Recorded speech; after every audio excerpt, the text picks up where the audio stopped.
السلام عليكم ورحمة الله وبركاته. اللهم صل وسلم وبارك على سيدنا محمد. النهاردة جايلكم كده بالعيش الصعيدي، عيش جميل. احنا نحب العيش ده في الصعيد.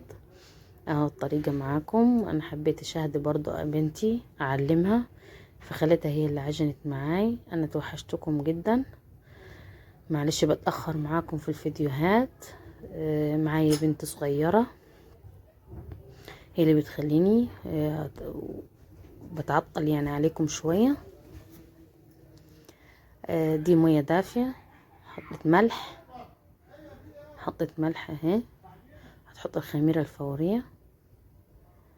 بنحط كيسين عشان خاطر الجو شتا، بس العيش يعمل معانا بسرعة يخمر.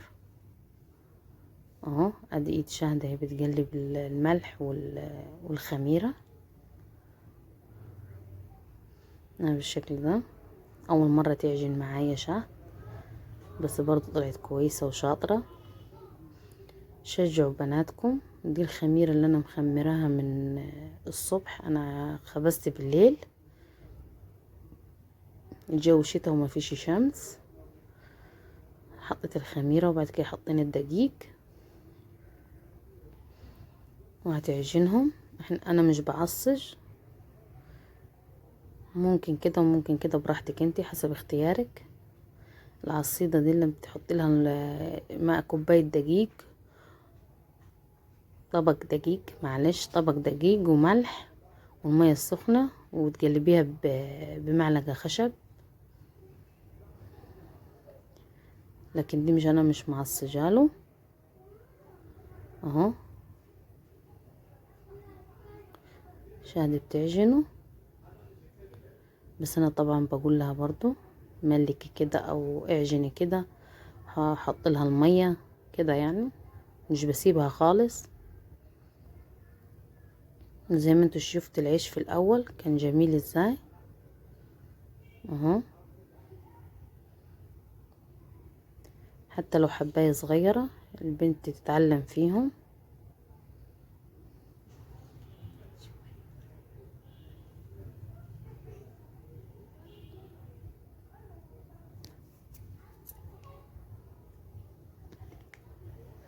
اهو حطيت لها مية تاني.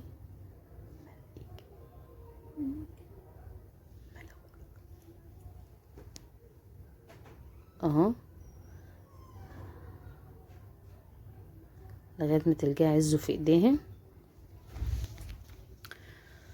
حياتنا الطبيعية في الصعيد. شادي دي بتطلع من الدقيق الردة دي بعد ما بتطحن الدقيق، دقيق بلدي عادي. اهو حبت تقطع هي معرفتش، فانا قطعته لها. حاجة برضو دلوقتي تتعلم.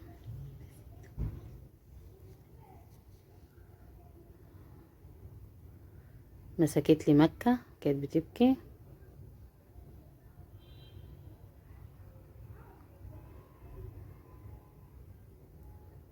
اهو بالشكل ده نقطيع معانا العيش. عيش جميل بصراحة في الشتاء بالذات، يعني تبقي محتاجة العيش في البيت. احنا كده في الصعيد نحب العيش ده. انا بدبه كده اهو، بعد كده بسيبه يخمر يعلى لما بحطه في الفرن. انا بدبه كده لما يعلى خالص ويخمر عشان يبقى هش. كده انا خلصت خالص دب في العيش. ودعولي كده يعني من المعيشة السكسوكية دي معانا مولع على البوتاجاز. ادعولنا كده للشقا والتعب ده. اهو عملت السكسوكية، بحب اوريها لكم. دي معيشة بيطلع بيها ابو الاولاد، فبتدفي المكان للعيش. العيش بيخمر مع البوتاجاز اللي مولعاه جنبيه، بوتاجاز السكسوكية الكسكسي. في القاهرة بيقولوا عليه كسكسي، احنا عندنا في الصعيد بنقول عليه سكسوكية.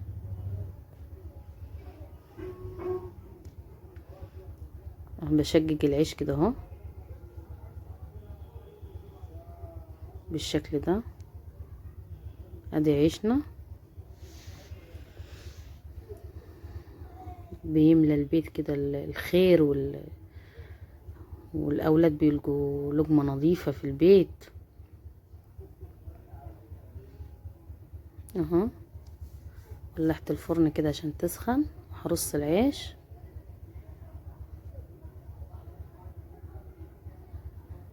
مهما نشتري عيش من بره مش بيبقى زي عيشنا خالص. برضو العيش في البيت حلو. معلش الكاميرا قلبت معايا في الفرن.